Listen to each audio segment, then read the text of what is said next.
biggest supporters, Dean Michael Scharf. Thank you.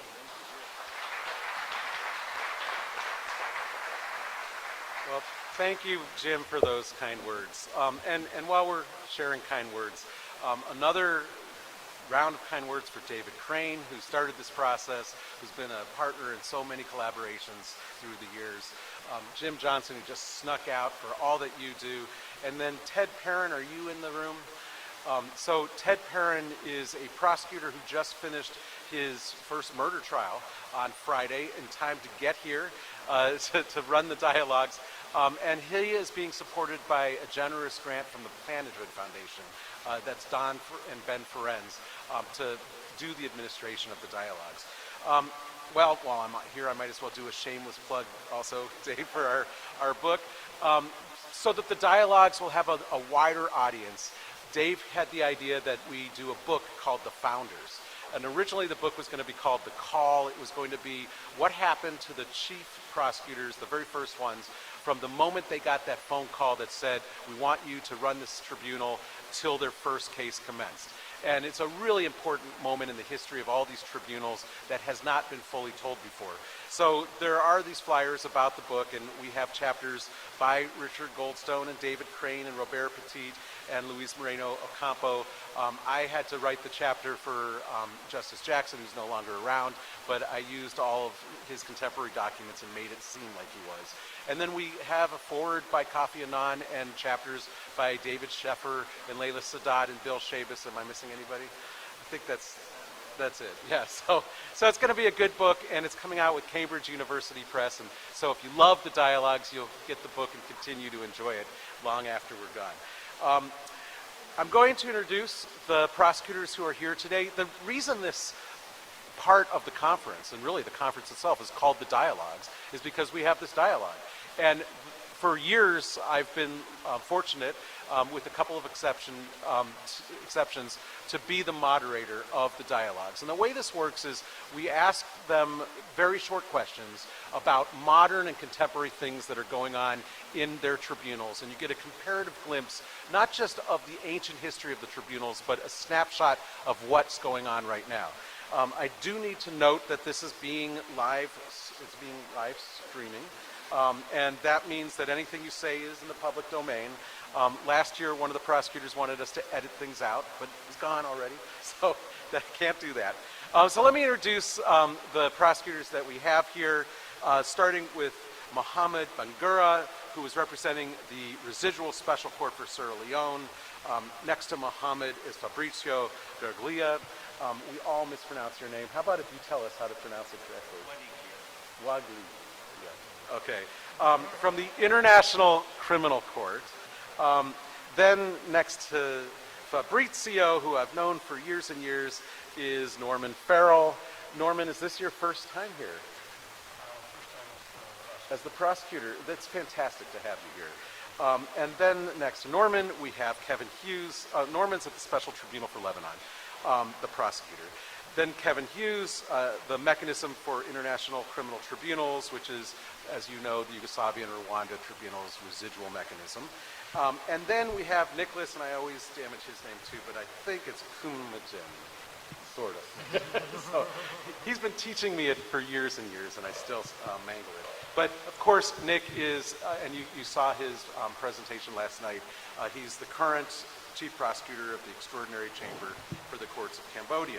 So without further ado, we're going to launch into these questions. And I will start out with a general question for everybody, but then I would like one or two prosecutors, maybe three, to answer the questions if you believe it's particularly relevant to your to your tribunal. And you'll see that we don't get through many of the questions because it always gets bogged down. But let's try to keep it moving fast. And then we want to have 15 minutes of Q&A from the audience at the end. So the first question, can you describe what you consider the most important developments at your tribunal during the last year? Let's make it development singular so we can move it along. And we'll start with Mohammed. Yeah, thank you. The most important development in the... Yeah, just bring it right up to you. The most important development in the residual court over the past year was a decision given in an application for conditional early release of one of our prisoners and that is a prisoner called Aliyu Kondewa. The Special Court has got provisions for prisoners to apply for early release upon having served 2/3 of their term. But he's not the first who's been granted early release. But if we're keeping it to within a year, that's the most important development.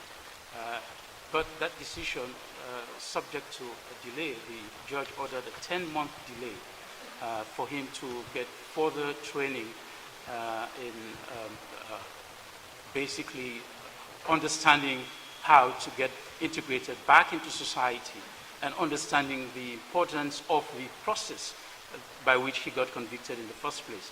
And that was important because he's the previous prisoner who got released had similar conditions applied to him and had training as well, but no sooner was he released than he broke one of those conditions. And even in his case, there was a delay provision of 6 months for training and for him to understand the process by which he had been convicted. But notwithstanding that, he broke one of those conditions, got involved in politics, which is one of the main conditions on which you're released. Basically, when you're released on conditional early release, you're not completely free. You still have that part of your term to serve, but in a more open and supervised environment. And so that's the most important one that we've had. You know, and this is an issue that we can return to because later on, because many of the tribunals are now having the equivalent of parole, early release. And even those that are in jail seem to be finding ways to violate the conditions of their jail term. I understand that Charles Taylor has been making phone calls where he's been threatening people throughout Africa. Who knew? So let's go to Fabrizio. Thanks, Michael. I think I would name, well, first thing is, on behalf of Fatima and Suna, I would really like to express the gratitude of the office for being invited once again to this event. She sends her regards. Bring the microphone closer. Yeah. Normally, this is the first time in my entire life that people tell me that they can't hear me, which is great. So, say it again, on behalf of Fatou Bensouda, the Chief Prosecutor of the International Criminal Court, we want to express again our gratitude to the organizers for inviting us, having us again to be able to discuss with you what we do and how we're doing it. She sends her regards and expressed her regret for not being here, and she apologizes for the representative that she sent, but I was the one that was available. I will name 4 big developments, I think, from last year, in no particular order, but the first one has been the conviction of 5 accused in a bit of a spin-off from the Bemba trial. There's been a conviction of 5 accused for offenses against administration of justice, including Chief Counsel for Jean-Pierre Bemba and the case manager, plus 3 other indictees. And it's the first time that we bring a case against a group of people for offenses against administration of justice. In their case, basically the crimes charged all related to the presentation of false evidence at trial, around 14 witnesses that were basically the testimony was fabricated. And I think it's the first time ever that the International Criminal Jurisdiction presents a case of this magnitude, involving basically the leading counsel and a part of the defense team plus associates. And in our case, I think the important thing is when we realized the level of corruption that had been reached, we just simply said, well, this is not something that the Office of the Prosecutor and the institution as a whole can tolerate. So we need to send a clear and strong message that this type of behavior will not be condoned. This type of litigating before international criminal jurisdiction does not entail that you are free from all the ethical rules that bound your activity as defense counsel. And the fact that you are defense counsel doesn't mean that you can get away with murder. So I thought it was basically, we felt there was an important conviction and one that we hope will deter similar conduct in the future. The second one has been the conviction of Almaty for the crimes of destruction of cultural and religious property in Timbuktu. I think it's important on a double sense. First, it's the first time that there's an international case put forward that is only addresses or is only based on the destruction of cultural and religious property without any other crimes charged. And I think it's important because in the same way that in Lubanga we wanted to put the limelight on the suffering of the child soldiers and the fact that that suffering was usually viewed as some sort of second-class type of victimization, when we want to say, no, this is a terrible thing. It destroys children's lives. This has to be given the importance that it has, and it has to be treated as a grave crime that it is. We wanted to do the same thing in the Almaty case. We wanted to put the centrality of religious and cultural property to the communities involved. And I think that one important thing that came out from that small trial, because I'm going to address that in a second, was the fact that it became clear how much impact the destruction of the shrines had had in the community in Timbuktu. How key those objects were to the community's life, and how much it has suffered as a result. An important thing as well is that this was the first time that we had an admission of guilt in the ICC. We don't call it guilty plea, we call it admission of guilt. That's the language of Article 65 of the statute. And it was important on a number of factors, including the very significant expression of remorse by Almaty himself during the short trial that we had. It lasted, I think, around a week. And his apology to the communities for the crimes that he had committed, and his encouragement to others not to engage in that type of conduct in the future. So that was also an important development. We started the Ongwen trial. Ongwen, as you may know, is one of the commanders of the Lord's Resistance Army for crimes committed in northern Uganda primarily. It's a very important case. The case was dormant for around 10 years, and then when Ongwen turned himself over, we had to relaunch the investigation and basically fill in all the gaps and resuscitate some of the evidence. It's a trial that is very important in a number of ways, but it has a very significant component of sexual violence. It has a panoply of different forms of sexual violence that have been charged. It's the first time that forced pregnancy as a crime against humanity is charged internationally, so in that sense it's also a first one in the ICC. And lastly, one ruling that we're talking about, international humanitarian law, earlier today, there was one ruling that is particularly important, I think, for the development of international humanitarian law, and that has been the Appeals Chamber's ruling in the Ntaganda case, where the Appeals Chamber has said that for rape and other forms of sexual violence, there is no requirement that the victim belongs to a different party than the perpetrator. So there is no requirement that the victim of rape be a member of the opposing party in an armed conflict, so there can be rape as a war crime of your own rank and file. And this was a very significant development. We didn't charge, this related to the sexual violence inflicted on the child soldiers in the Lubanga case. The Ntaganda case is, President Ntaganda was Lubanga's number 2 in the FPC UPLC. And one important aspect is, I think, the learning curve of the Office of the Prosecutor. Because when we initially looked at this conduct in Lubanga, we said, well, it doesn't sound like a war crime. Then when we were looking into Ntaganda, we said, we probably have a very rudimentary understanding of this. This may require a more sophisticated approach. So we engaged in a wide range of consultations with different experts, and we reached the conclusion that actually, contrary to common assumptions, there is no overarching requirement of adverse party in IHL. In some aspects of IHL, yes, but not in all of them. And that was the position that we put forward, which was first adopted by the trial chamber, and then the Appeals Chamber, in what we feel is a landmark ruling, confirmed this. And I think it's an important ruling that will expand the protection of international humanitarian law. It has to be borne in mind, though, that the Appeals Chamber is primarily applying treaty law. It's primarily applying Article 8 of the statute. But it also examined, because the chapeau of Article 8 of the statute requires the Chamber to do that, it also examined the principles of IHL in general, and it reached the conclusion that there is no generalized demand that the victim belong to a different party than the perpetrator. So in that sense, I think it's a very important contribution of the judges of the ICC. We have Judge van den Weijger, that if I recall correctly, she was the presiding judge of that particular decision, so I will shut up before she tells me that I got it wrong.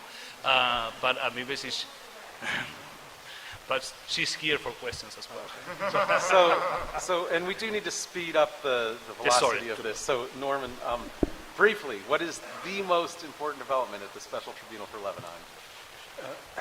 For those of you who don't know, the Special Tribunal for Lebanon is, we're engaged in prosecuting persons responsible in Lebanon for the killing of the former Prime Minister, Rafi Hariri.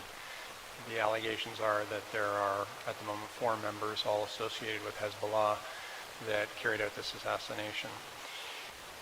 In brief, the progression of the evidence in the trial and the transforming of lead evidence or intelligence evidence or background evidence into evidence of guilt. That has been the most difficult and I think the most progressive development that I think the tribunal can point to. This is not a case where there is human source evidence like witnesses on the ground. This is not a case where there are insiders. This is certainly not a case where anyone has decided to plead guilty or give an admission of guilt.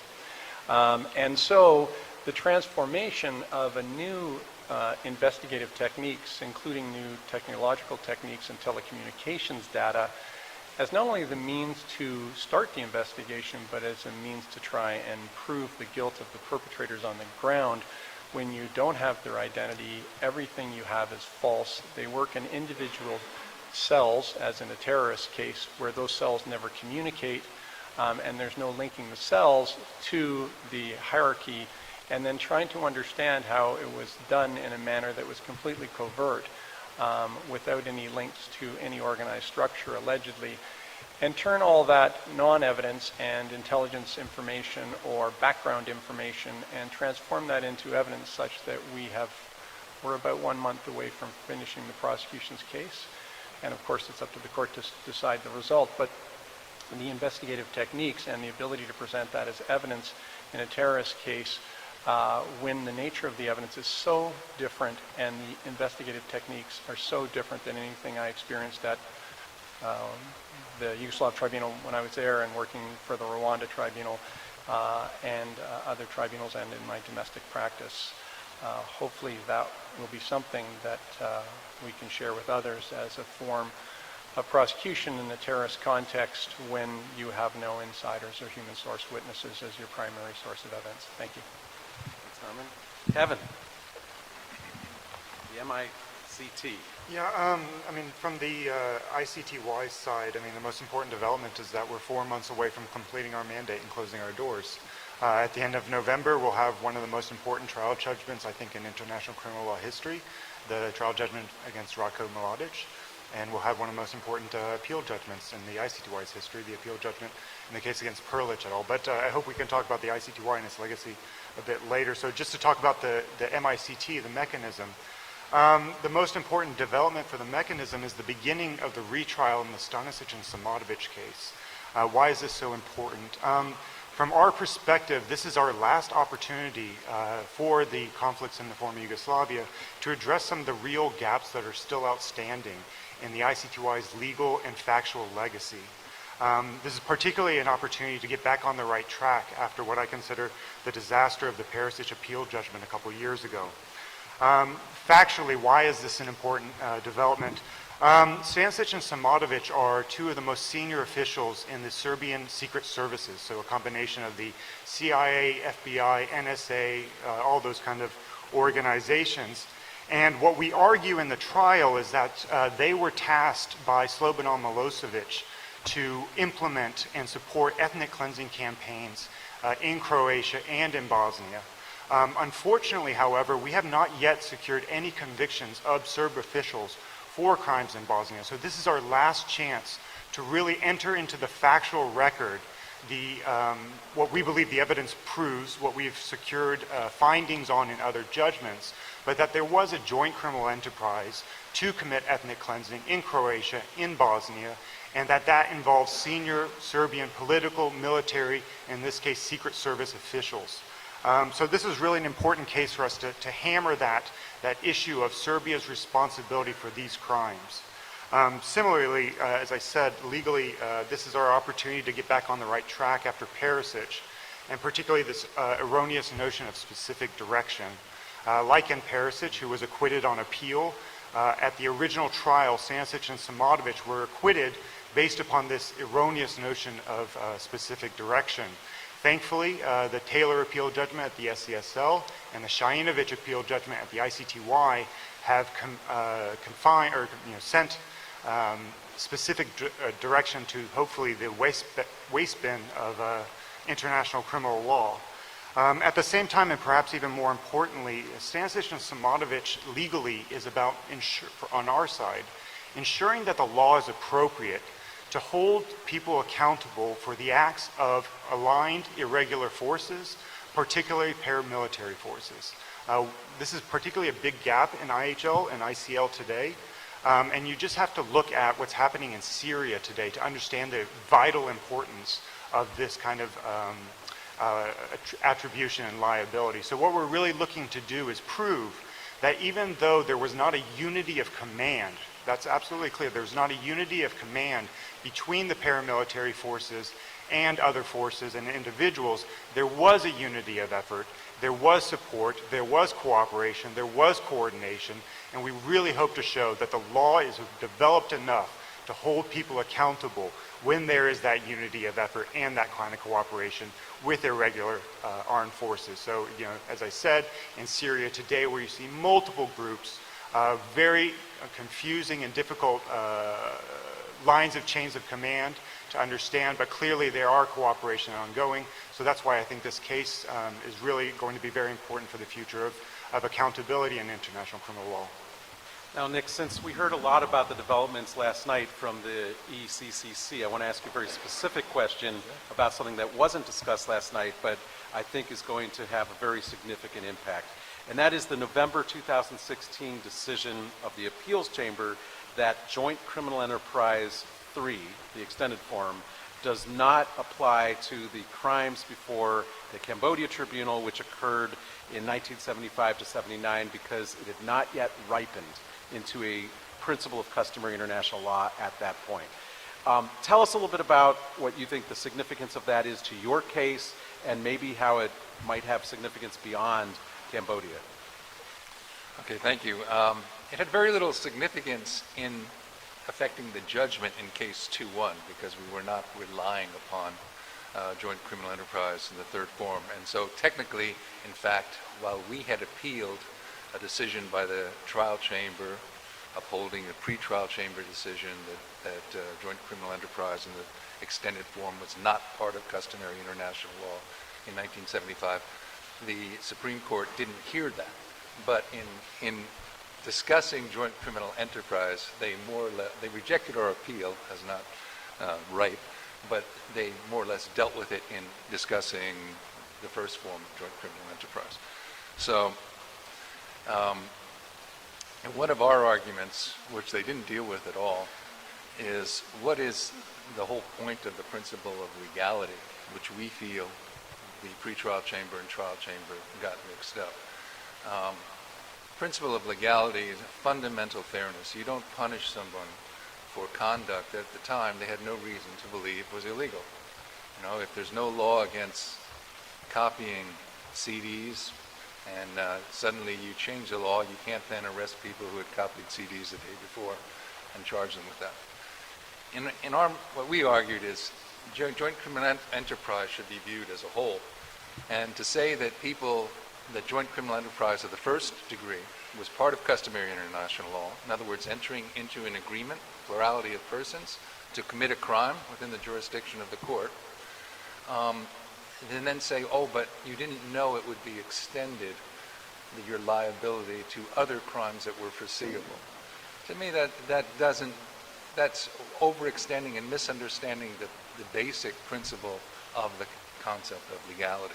So, in our view, if you order millions of people to leave a city within 24 hours and crimes are committed against them, and if you order young soldiers to detain, torture, and execute young women and they end up raping them, those are not, there's no issue about the person's conduct being unfairly criminalized. They didn't know that ordering those killings, those torture, or the evacuation of those cities was illegal.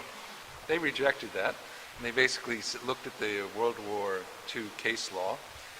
We had given our arguments of why various decisions, such as even in the IMT judgment itself, the spear, when they talked about spear. The problem in reading all of those World War II cases, they don't really talk about modes of liability. It's not clear what modes they're using, what crimes they're actually even being convicted of.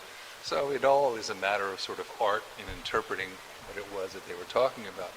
But in case after case, and Spear's an example, they said, yeah, he was responsible for the slave labor and organizing that. He probably didn't want the abuses that occurred, the killings and the tortures of that, but he knew about it, and he still participated in the slave labor program. In our view, that's an example of extending joint criminal enterprise to crimes that are foreseeable, a result of the criminal plan. But that was rejected. Now, what effect does it have? In a way, we lost and maybe we won, because there was another issue in the case, and this is what the Supreme Court was dealing with. What does it mean to have the intent for the first form of joint criminal enterprise? All the cases from the other tribunals talked about you have to have a plurality of persons who have the intent to commit a crime within the statute. The trial chamber had talked about these crimes and said, for example, that when they ordered the evacuations of this city, they were aware of the substantial likelihood that the crimes would occur.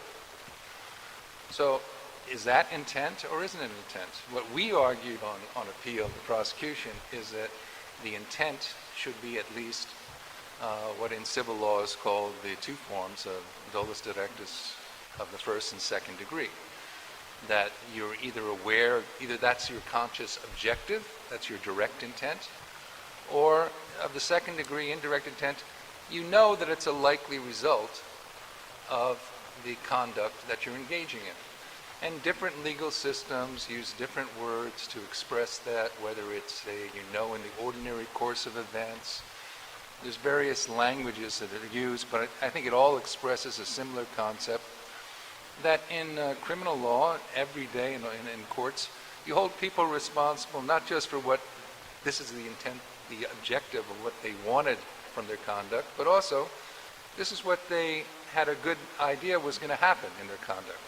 If someone drives a car on a sidewalk to get away from the police, crowded sidewalk, and they hit people, that may not have been their objective. They just wanted to get away. But clearly they would be held responsible, I think, in any court for murdering those people because it's a result that they could definitely foresee that was likely. So what was interesting about the judgment is the Supreme Court went a little further in some ways than we had asked for or used a different approach. They said, well, intent means the intent for the crime. And so if it's a specific intent crime, then the accused person would have to have the specific intent. So specifically in our case, we had charged exterminations and murder. Extermination requires the intent to kill on a mass scale. So they said, oh, you'd have to show that they had the specific intent to kill on a mass scale. But they said for crimes of general intent, such as murder, they held that dolus eventualis would apply. They said murder can be, dolus eventualis is applicable. And I presume that would be the same. We didn't have that in that case, but crimes like rape. One of the reasons we appealed this JC3 is we think it's very important for sexual violence, particularly holding leaders responsible. They may not order rapes, but they order conduct and criminal policies where rape is a foreseeable result. What they held in the cases for dolus eventualis crimes, general intent crimes such as murder, all that is necessary is showing that the accused was aware that it was a possible result and they reconciled themselves with that. It's classic civil law, dolus eventualis formulation of intent. So they made the standard higher, much higher than we wanted for specific intent crimes, but they actually made it easier to prove responsibility for what really amounts to an extended form of joint criminal enterprise for the first form of JC. So ever since the Tadic Appeals Chamber decision, Yugoslavia Tribunal, the Rwanda Tribunal, the Special Court for Sierra Leone. I'm looking at Duncan Gonzaga in his piracy cases in the Seychelles. They used the extended form of joint criminal enterprise. I think General Martin, you use it in your military commissions. It's been spreading, and I think it's currently thought of as customary international law. But that's not necessarily the case at the ICC, because they have this alternate theory called the control of the crime principle. Fabrizio, can you explain that to us? Yeah, I think it's not so much that we have an alternative theory, is that basically we apply treaty law, not international customary law. For us, the principle of legality is linked to the crimes as defined by the statute and the most liability as defined by the statute. So in a way, we have the advantage that we can sidestep the whole discussion of what was international customary at a given time, because what we do primarily is we apply treaty law, and it's a matter of interpreting the provisions of the statute as such. Yes, the court can have resort to international customary law under Article 21, basically just to look at how just to better interpret the provisions of the statute. But the answer to a number of those questions for us lies on the text of the law more than in the depths of international customary. For us, JCE 3 was off limits in any event.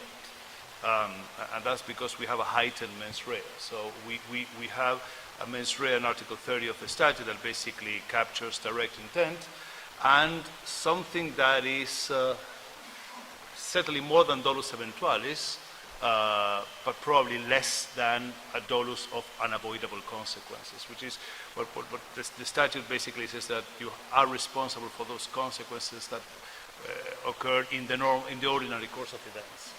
So it's not a mere risk that a consequence might occur. It's something that basically, following the words of the peace chamber in Lubanga, is virtual certainty that a consequence is going to happen as a result of your conduct. So it does limit us, that is obvious. I mean, we have, in the context of attribution of criminal liability, we have a heightened burden in terms of establishing mens rea. It's not an insurmountable obstacle. Basically, we have been able to work around it. But going back to your question, yes, what we have is primarily the statute defines as a perpetration jointly with others or through others. And the case law of the court has interpreted that as somehow embracing the concept of control over the crime. So you are responsible if you make an essential contribution to the commission of the crime through a common plan. So there is a heightened actus reus compared to JCE that requires basically a contribution, an essential contribution in the sense that the crime would have not occurred in the same manner had not been for your contribution. So your absence of your contribution would have significantly complicated the execution of the crime. And then obviously there is a shared mens rea in the sense that basically each co-perpetrator is aware of the contribution that he or she is making to the common plan. And that can be normal co-perpetration or can be co-perpetration through others, indirect co-perpetration, which is something that we have used with some frequency in the cases of military commanders. Basically, people using structures of power as a tool for the execution of crimes. It is linked to developments in the civil law criminal theory. Obviously, I mean, it comes from a German scholar called Klaus Roxin, who basically started developing this theory when he was analyzing World War II cases and the crimes committed through the Nazi structures. It is handy. I think we believe that it's a theory that tends to explain in a comfortable fashion what ends up happening in a number of these crimes. It has some clear boundaries. It's not a panacea, no legal theory is, but it's one that basically I think is developing very nicely in the ICC. And then we have common purpose liability at the other end of the spectrum, which is a residual mode of liability that basically captures lesser forms of contribution. There is no particular threshold for the contribution. Basically, any contribution in principle with the corresponding mens rea suffices. And then what we penalize more is not so much the contribution to the crime, but the contribution to the group that is behind the crimes, in the awareness of the criminal agenda of that group. So it's something that basically is there between conspiracy and aiding and abetting. So this JCE issue really illustrates one of the aspects where the tribunals have been most divergent. In many areas, however, the tribunals have been looking at each other's precedent and being guided by them. Let's change tracks and talk about one of those. Ever since Slobodan Milosevic died of a heart attack before his trial was over, keeping elderly and ill defendants alive through trial has become a recurring challenge for all of the tribunals. Kevin was just mentioning the Stanisic case. Last week, his court announced that it would try Stanisic, technically not in absentia, but without his presence, because he waived his right to be present. And he's going to watch the proceedings from back home. But all of the tribunals, and we heard a lot from the Cambodia tribunal prosecutors last night about the challenges of trying people that are in their 90s. Tell us how the tribunals have generally dealt with this challenge of keeping the defendants alive and how that has made it more difficult for your prosecutions. Anybody can jump in. Yeah, Kevin? Yeah, I'm happy to talk about this because, as you mentioned, we have this issue with Stanisic and Simonovic. But just to kind of step back a second and say, how do we deal with this generally? To put it kind of bluntly, we deal with it generally by providing these defendants with some of the best medical care available in the world. It's kind of a little bit ironic, but Ratko Mladic has repeatedly praised the tribunal for keeping him alive. He has said himself that I likely would have died if I had not been arrested and treated by you. So that's one way that we deal with it. The Stanisic and Simonovic situation is really quite interesting. So you often have the case where, yes, we do have defendants who are ill, who are getting quite old. We've had situations where trials, a number of situations, in fact, where trials have ended without a judgment, most recently in Hadjic case, due to the death of the accused during trial. So one way we deal with this is really trying to encourage the judges to be as expeditious as possible. But the Stanisic precedent is really quite interesting because it shows that, in a way, we tend to think that maybe perhaps the accused, and Slobodan Milosevic is maybe a bad example in this, because we believe that, it wasn't against his will to die during the trial. He probably did not want to see the trial end.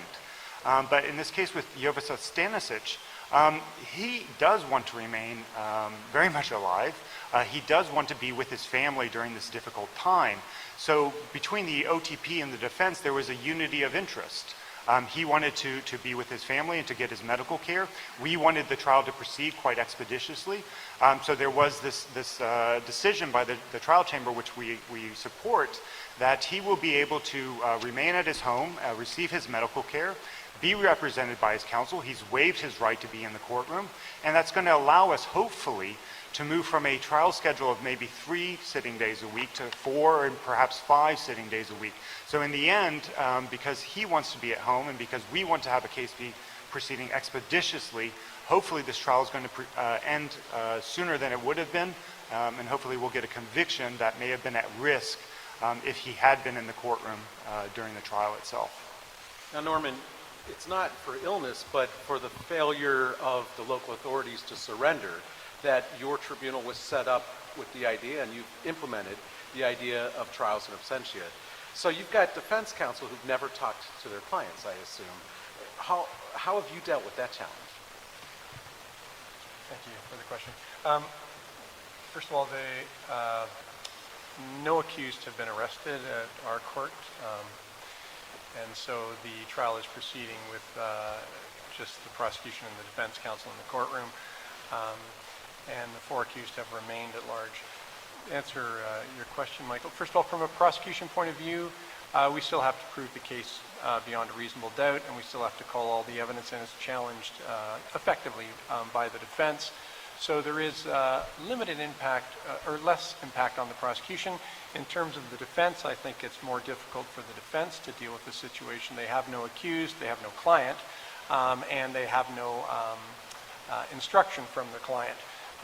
And therefore they're running their defense based on their alternative theory or just challenging the prosecution case. They don't often have their own defense theory without a client. The one thing I will note, which I've raised before, though not in this context, and it will get some response from the defense counsel, but I stand by my position wholeheartedly, is that the defense counsel have raised since the beginning that they cannot agree to any facts, cannot take any position on any facts because they don't have a client. Yet when they want facts to go in that assist their case, they're more than willing to agree that the prosecution case goes in a particular manner. The inconsistency of this position is backed in part by the view of some of them that they would be in violation of their National Bar Association if they actually agreed to certain facts to go in.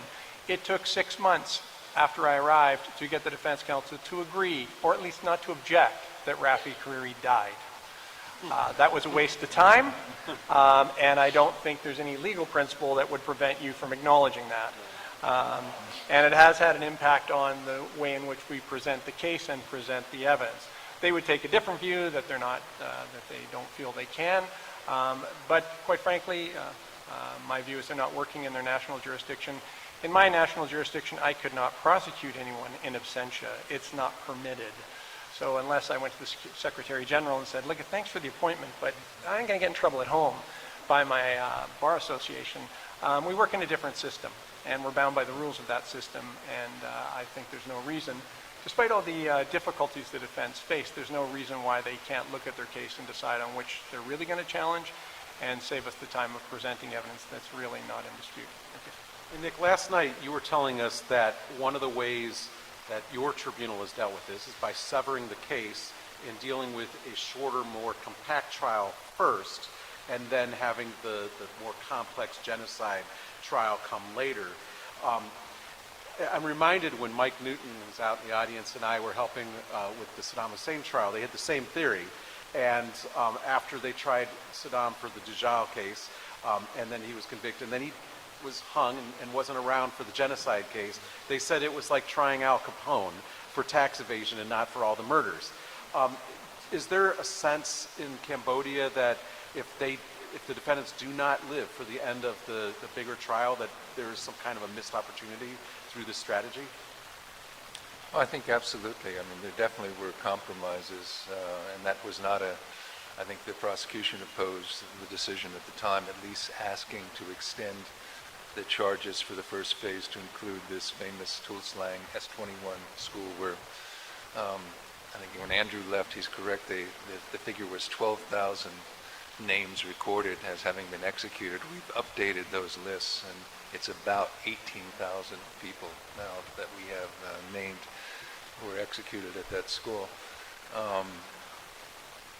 So to answer your question, yeah, I think it would be, a lot would be seen to have been missed if we didn't try the forced marriage, we didn't try the rapes in the forced marriage, we didn't try the genocides, we didn't try the security centers. It would have been a bit of a tremendous loss.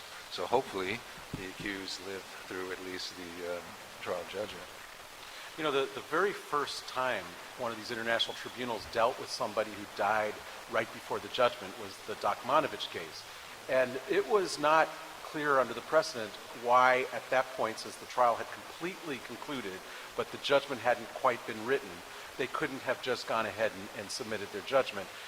Ever since then, it seems to be the case that if a defendant, the last defendant in the case is dead, the tribunal just packs up and doesn't issue a decision. Is that a good policy, or are we somehow erasing history from being written? Go ahead. I think that if you accept as an internationally recognized human right the right to have your conviction appealed, among other things to clear your name, and prevent a wrongful conviction, if you're dead, that's the end of the story, right? Your right dies with you, unless you establish some sort of compensatory measure, for instance, allowing for the family members of the deceased person to appeal on that person's behalf. We have something like that with revision.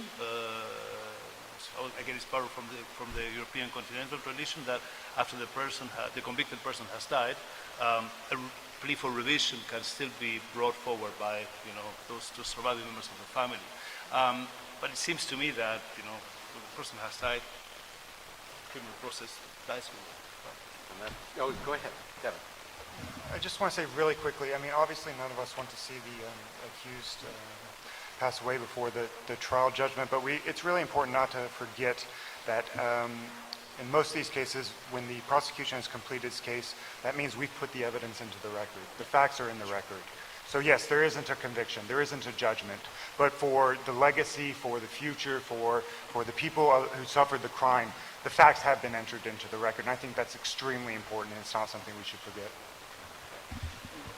Just to add that in the one of the cases tried by the SESL, the CDF case, we did have a situation where one of the accused persons died after the trial was completed, Hinganoma, Right. former Minister of Defense, and had been sent to the country for treatment. And he died. So the process was simply to, it was considered that, nothing more could be done further, that this person has died. And so the case was discontinued against him, and it continued on with a judgment against the other two accused persons. And partly it's a good idea to always have another defendant there who's maybe in better health in case that happens, because otherwise you won't have history written. Let's go to one of the big picture challenges that are facing the international justice community, and it focuses on the fact that in Africa over the last year, several countries have announced their withdrawal from the ICC, or that they're contemplating withdrawal from the ICC. At the same time, you have al-Bashir, who's been indicted by the ICC, hopscotching from countries throughout Africa, and the African countries failing, or in some cases refusing, to turn them over to the ICC. So the question is this: what do each of you think, and it may be something that Fabrizio has trouble being completely candid on because of political constraints, but maybe the others of you are able to think about it from your perspectives. What do you think will be the future of Africa's relation with international criminal justice? Mohammed, do you want to start us out? Thank you. My belief is that that relationship will continue, notwithstanding the posturing, I would call it, that we have seen in recent times, headed by countries who had a good reason, well, not good for the rest of us, but they believe they had good reason for wanting to pull out of the Rome Treaty. But in fact, we have seen that we've seen some reversal of these decisions already in the case of the Gambia and in the case of South Africa. I say that the relationship with African countries and the ICC will continue because, first of all, it is premised not on even though it's a multilateral treaty, the Rome Statute, but the relationship is premised on a bilateral basis, meaning that every state has to maintain that relationship with the ICC. So you want to see the number of states that actually are not very much supportive of the idea of pulling out of the ICC. But let us take it even further. The African Union, African states generally have gone on to now try and create an African court. Basically a court which also now will address violations of international humanitarian law and various other crimes. But they have also included in their statute, they've made provision for the principle of complementarity, meaning implicitly that if by all their means, any state is not able to exhaust those means, then the African court can try any situation where there's been a violation now, of... Mohammed, doesn't the African court have something different than the ICC, and that is that there is head of state immunity? Oh, yes, of course. So, like, the one thing about the ICC is if they say, well, we can't prosecute because he's the head of state, then the ICC said, well, send him to us. With the African court, you can't go anywhere for the heads of state, right? Oh, yes, it did. But my feeling generally is that you must, the principle of complementarity, as you understand, it's simply that you exhaust those whatever remedies you have, and if you cannot, then the court, the case comes before us. And if you're still a member of the ICC as a state, then it means implicitly that you can actually you can have the ICC deliberate on a matter which involves a violation of crimes. And Fabrizio, I know Fatou is spending a lot of her time reversing some of these initial setbacks and has been successful. What has been the general strategy of your office in light of what's The happening? general strategy of the office has been that the office has to continue to discharge its mandate in an objective and impartial manner, while trying to simultaneously engage with African states and to build forward the partnerships that we have with African states. And I think that one problem here has been the reductionism of, because we have a few very vocal states that is actually representing a Pan-African voice, and that's not the case. I mean, we had a number of states that are basically great supporters of the court that have been working with us, and they're much more silent and they're much more intelligent in a number of ways. They are basically building support for the court in different ways. But at the end of the day, we also, I mean, this was a challenge for the court. It was a challenge during 2016. It was obviously something of concern to us. But at the end of the day, the Gambia has returned to the ASP. South Africa has withdrawn its withdrawal. We have Burundi left there, and Burundi, in a way, basically has good reasons, perhaps, to try to evade the scrutiny of the court. I will not say anything else right now. So I think that we need to put this in its proper dimension. I think that in any event, there was a conversation to be had with African countries as to the model of international justice, how they wanted to develop their relationship with the court, and we are engaged in that conversation. And that is, I think that is an important piece of news. At the same time, I think something that is very important for everyone to know is that at the operational level, we kept working with our African partners, normally. Cooperation was forthcoming, by and large. We had some glitches, serious ones like in the Kenya cases, but we have been working with African colleagues. We have been basically obtaining the cooperation that we need to build our cases. We have been promoting and supporting domestic efforts. So we're training local prosecutors, we're building capacity wherever we can. So there is a much richer story to be told there than the narrative that sometimes we're getting. So related to that is the question of the international politics of international justice and how it affects what you all are trying to accomplish. So at the Special Court for Sierra Leone, I'm sure prosecuting the former head of state of Liberia was enormously challenging politically, but Dave Crane has also spoken about how they contemplated at one point prosecuting or indicting Muammar Gaddafi and felt that might be a political bridge too far.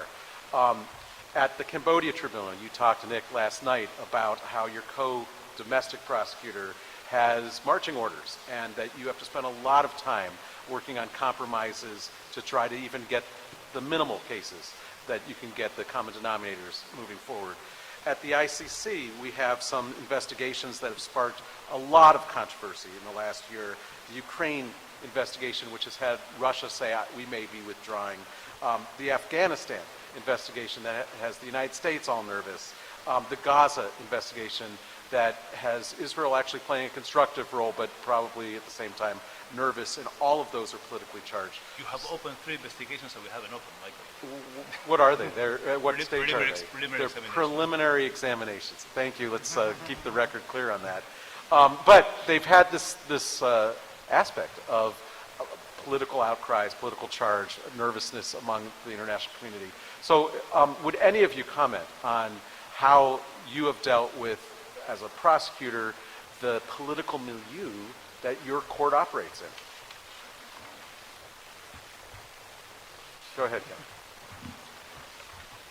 Since part of my job description is political advisor, I think I can probably address this question.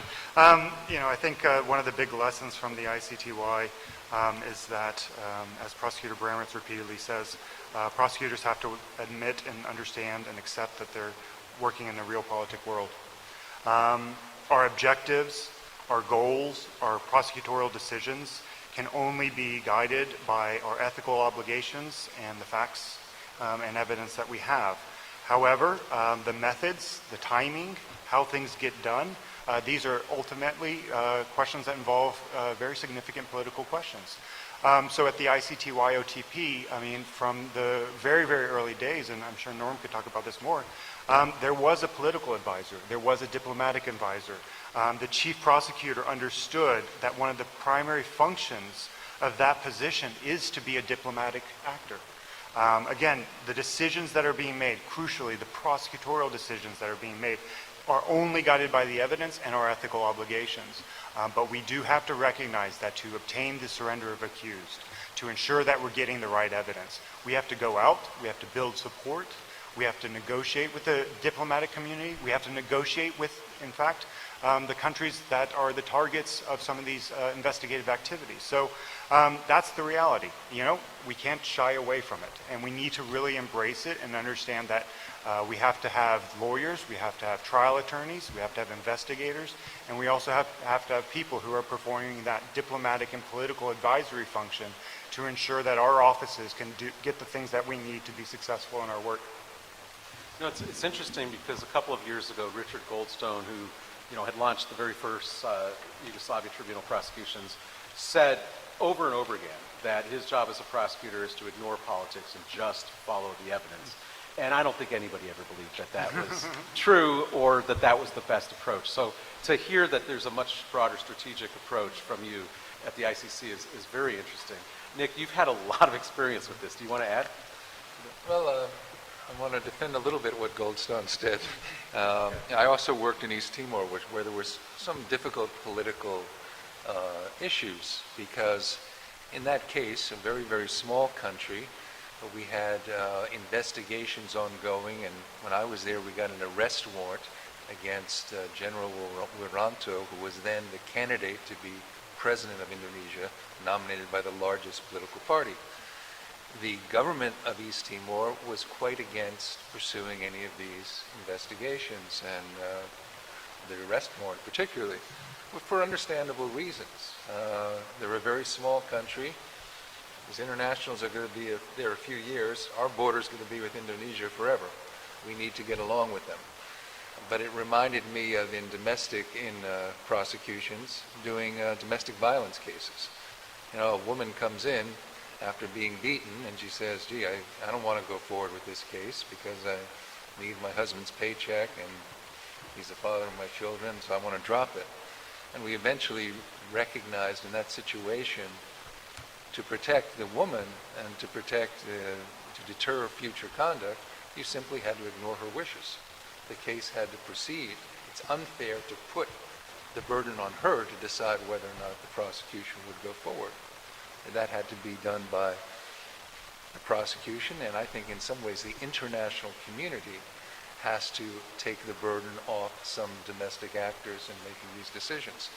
The one thing I would say, while certainly you have to deal with cooperation, with real-world issues in all of these cases, what's very important and critical is that the prosecutors and international prosecutors maintain their integrity, that you're doing things for the right reasons, that you're not indicting people without evidence, that the first thing you look at, yeah, you may be other considerations, but the first thing you look at is the person guilty? Can we prove it beyond a reasonable doubt? You know, those are critical, and transparency, as much as possible. Let the process be transparent so that people can judge what has happened, and if there's a failure, for what reason and who is responsible. Let me ask one last question before we open it to the audience, and that is a question for Fabrizio. So Fatu, in your office's September 15th policy paper on case selection and prioritization from last fall has been read in the press anyway as suggesting that the prosecutor is interested in going after corporate officers, potentially for crimes against humanity related to the destruction of the environment. Can you tell us a little bit about the background of that policy, and is that a fair read that the press, a fair spin that the press has given to it? No, I think it was a misunderstanding. It was fun because when I saw, I got the International New York Times at home, and when I saw that our policy had made to International New York Times, I said, well, something has been misread here. That wasn't your this is not the type of stuff that makes the headlines. And of course, it was the issue of the environmental impact. No, we have not added any new crimes or new modes of liability. What we have done simply is we have said, look, when we look at cluster of crimes that we try to determine which crimes we want to prioritize. It's something that we're trying to do more and more. The ICC is in a complicated spot. I mean, we have very limited resources, we have growing demands, we have multiple situations queuing up. When we open a situation, there are myriad of cases that we could investigate and prosecute, but we are forced to make choices. And what we want to do was basically, there is a whole discussion with state parties as to whether we should be demand-driven or resource-driven, and how far we can go in terms of expanding the structure of the court in order to meet that demand. The reality is we have to make painful choices, and we need to select cases. And what we wanted to do was to be transparent about it, to show to the world the criteria that we were going to use to make that selection. It was the policy paper is a result of a wider range of consultations internally and externally. But what we're saying is one of the things that we're going to look into is the manner of commission of the crimes, and we're going to look at the impact of the crimes. And within both manner and impact, the issue of extensive destruction of environment is one that we're going to consider. Either because, for instance, you committed the crime of persecution or forced displacement by destroying the environment and forcing the communities out of a given geographical area, or because the way you attack the civilian population caused an extensive damage to the environment. But that's as far as it goes. It doesn't write anything new. It just simply adds one element to the set of factors that we're going to consider. But I wonder if intentional or not, this has sent a signal to corporations to be more careful. This was a signal that Nuremberg wanted to send when they made Krupp one of the defendants. It was a signal that the Rwanda Tribunal had sent when they went after the tea companies and the media defendants. I think it was more like picking up the lessons of history. I mean, we know through the experience of the ad hoc tribunals and other tribunals that these crimes cannot go this way. I mean, if you look at the Kosovo campaign conducted by Milosevic, part of that campaign was a scorched earth policy, right? So basically what we do is you destroy absolutely everything. You destroy the crops, you kill the animals, and you force the population out. But you also make sure that they don't return, because if they return, then the winter is going to kill them because they have no ways of surviving, right? So these type of forms of victimization do happen. There's at times they operate under the radar screen. People don't realize how central they are to the criminal plan and how devastating the results are for the civilian population. But basically, these are the type of things that happen, and these are the type of things that international criminal jurisdictions should tackle one way or the other. Okay, let's open this to the audience. And do we have a microphone to go around? No? Okay, I'm going to give the audience this microphone. They can use one of ours and open the other cable. No, this will work. Okay. You should come down and make a line right here, and I'll move this over. What I'd like you to do is identify who you are, identify who the question is for. We want to try to move things along, so just ask a question for one person and try to diversify it so it's not all the same person. And this is always the part of the dialogues that people go home with remembering the most about. So I encourage you to come up and take advantage of this opportunity.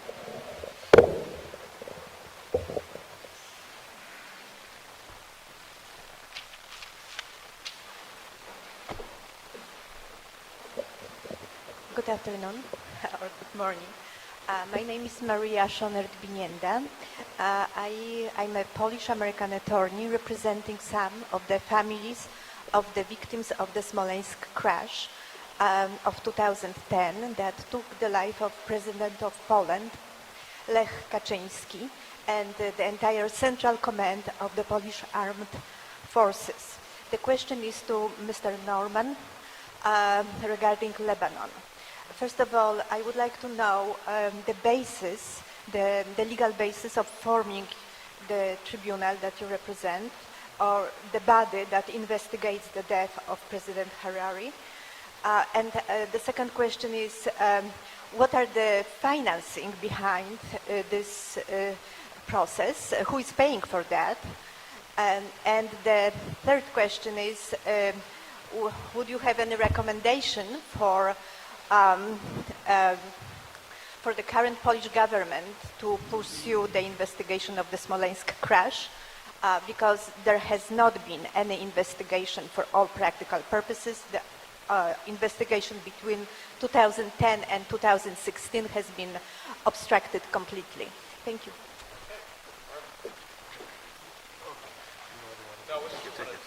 First of all, thank you for your question.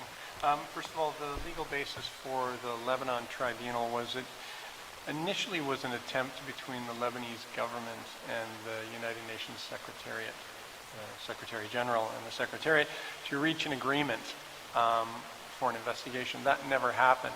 And so there was a proposal by a number of states before the Security Council. When the agreement failed, then states proposed under Chapter 7 under a Security Council resolution. That Security Council resolution gives us the authority to investigate, and it's an independent body based in The Hague, as you know, and the payments are voluntary contributions by states. We are not a UN body, so we don't get a regular budget. We spend some amount of time, as the other prosecutors here from similar tribunals know, raising the money from states who support it. In terms of the pursuit of an investigation domestically, the situation in Lebanon was that there wasn't an effective, there was a finding by the Security Council that there wasn't an effective ability of Lebanon to investigate and prosecute this case. So it had to be brought to the international level and an assessment made as to the capability of the domestic jurisdiction or willingness to proceed. That's the first step. If it's not brought to the attention of the international community, where there are other alternative means for the creation of criminal investigative institutions, and if it's left at the domestic level, then of course you're left with whatever the domestic decisions are. Hi, good morning. Thanks for your remarks. I'm Mark Drumble. I'm a law professor at Washington University. So I have a question that any one of you can pick up if you wish, or if no one wants it, that's fine too. I'll just go sit down. That happens to me sometimes, but rarely. But so you've spoken very eloquently about accomplishments and objectives. You've spoken very carefully about challenges and obstacles. But I want to ask you all about a different human emotion, and that's the emotion of disappointment. And I'd like to ask you what has happened in the past year in your tribunal, court, respective institution. What has happened that has left you feeling disappointed, empty? Thanks. For you also. Believe me, I have. You don't want to see 4 or 5 grown-ups crying, right? Yeah, exactly. Believe me, I have quite a number of disappointments, and it may not be the best thing for me to do, but I'm happy to speak about them. In the last year, my biggest disappointment has been the backward trend in national war crimes prosecutions in the countries of the former Yugoslavia. Prosecutor Brammers has spoken about this repeatedly to the United Nations Security Council. We are regularly seizing this issue with the European Commission, European states, the United States, anyone we can speak to. Yet we're seeing very little effective action. We're seeing very little change. Most recently, one of the real setbacks was the first Srebrenica genocide trial in Serbia has now been revoked due to a purely formalistic reasoning by the Belgrade High Court. It's extremely disappointing. The victims are absolutely devastated. It took years and years and years of efforts to get this case transferred to Serbia, to get them ready to prosecute it, and to have the court revoke it solely because the prosecutor who was acting at that time had not been formally appointed by the Republic prosecutor is just really a disappointment. But we're seeing this repeatedly, where I'd say 5 years ago the trend was very positive in national war crimes prosecutions. It's dramatically reversed. The only bright spot I find today is, surprisingly enough for those who know, in Bosnia and Herzegovina. Due to a lot of engagement, particularly by our office, in the last year and a half, the situation has changed in Bosnia. They now are on the right track. We're seeing some really incredible prosecutions and investigations. For the first time in relation to the conflicts in the former Yugoslavia, the Bosnian prosecution has issued an indictment that was confirmed for crimes against humanity committed by Bosnian Croat forces against Serb Bosnian Serb civilians in the Posavina region. I mean, that's an enormous precedent. Even our court did not issue such an indictment. So Bosnia, there is a big change. It's going in the right direction, but more generally throughout the region, politics, denial of crimes, hero worshiping of convicted war criminals, these things are getting worse and worse. Kevin, can I ask you a follow-up? And that is, you know, the tribunal was designed by the Security Council in part to facilitate reconciliation. Outside of Bosnia, is it failing to do that 20 years on? I think the tribunal has facilitated reconciliation in the sense that accountability is essential for reconciliation. Is there effective reconciliation today? No. Is that partly the tribunal's responsibility? I would say, of course, yes, because we definitely did not do enough in terms of outreach, in terms of explaining our judgments, in terms of engaging with the communities. But, and I really don't want to be seen to pass the buck here, but I honestly believe that the primary responsibility for the lack of reconciliation is with the national authorities, with the national politicians who are continuing to use the politics of ethnic division, the politics of divide, the politics of hatred to secure power, and the failure of the international community to hold them accountable for that. I mean, the European Commission, the United States, I think have not been nearly strong enough in explaining to these countries and to these officials that the denial of genocide is unacceptable, that hero worshiping of convicted war criminals, generals who oversaw ethnic cleansing of 800,000 people is unacceptable. There needs to be more strong words and views by the international community to these local actors. Hello, my name is Valerie Osterveld and I'm a law professor from Canada, and I have a question for Prosecutor Bangura. The Special Court for Sierra Leone was the first to close and change, transition into a residual special court. What have been the greatest challenges the residual special court has faced over the last 3 years? Thank you very much. Question, I was almost tempted to jump in on the last question as to disappointments, but you put me in the right spot on this.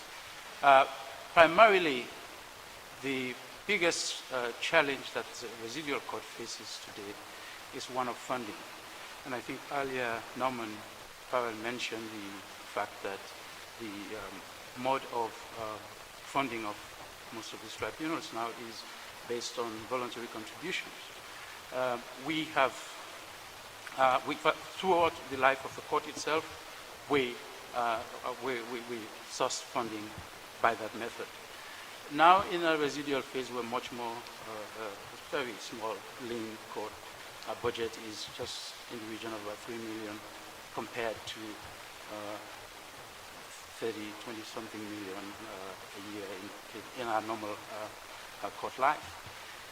Raising that money has become a huge challenge. And basically year on year since the residual court started, we have had to go to the UN for subvention. And that requires us to prove that we have sort of exhausted the options of going around cap in hand and begging, basically. And that remains a huge challenge, and it's even threatening our survival in a sense.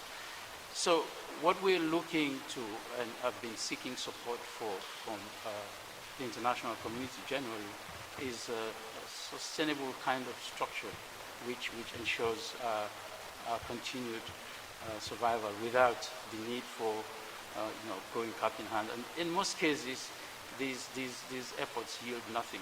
So we go back to for a subvention grant all the time. So that remains a huge challenge to the survival of the court. Others are teething problems which may not count for much, but because they fall into the normal things that we should be doing as a court. Can I add one thing to that? I think that is why, I mean, you will see, basically all of us start telling you about our different budget programs. I mean, we could spend here hours.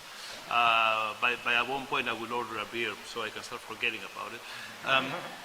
But there are some profound questions as to the sustainability of the criminal justice project, because what you have here is criminal justice in different different phases, with different aspects, but basically part of a global struggle against accountability, which you either do it properly or you don't do it. But to try to do it on the cheap is an insult to the victims, and to do it on the cheap and fail is just basically what purpose are you serving? And increasingly you see, that the international community and those who are paying the bills seem to be getting some sort of international justice fatigue. And when you show up and say, look, we're making a difference here, look at this, look at that, at times you get the feeling that no one is listening. So talking about Mark Grumble's, frustration from last year, I thought that some of the discussions that we had yesterday in the last year in the Assembly of State Parties were really frustrating from our perspective, and disheartening, because you get to the point in which you say, well, at the end of the day, do you really want this court? Do we really want international criminal justice? Do we believe in it? If the answer is yes, there is a price tag to pay, which I think, compared to other things, is a very cheap price tag that brings a lot of good, positive results. But if not, no. Thank you. My name is Albert Aloye from Rwanda. My question, I have two questions. My first goes to Bangura regarding the discussion we had on ICC and the involvement of African countries. I do support African countries actually they should do more to accept ICC. I do support ICC, but I'm not seeing the same pressure from the pressure put on African countries to stay with ICC. I'm not seeing the same pressure with the US, countries like US, to ratify a Rome Statute. And I was wondering whether actually part of this conference whether I can put in our recommendations to encourage USA to ratify ICC statute. So I will need your comment on that. Then my second question. Oh, okay, that's fine. That's fine. Right, your so comment. We're down to a minute. Anybody want to start with that? Well, I try, but I don't think I'm competent enough to, being first of all non-American, to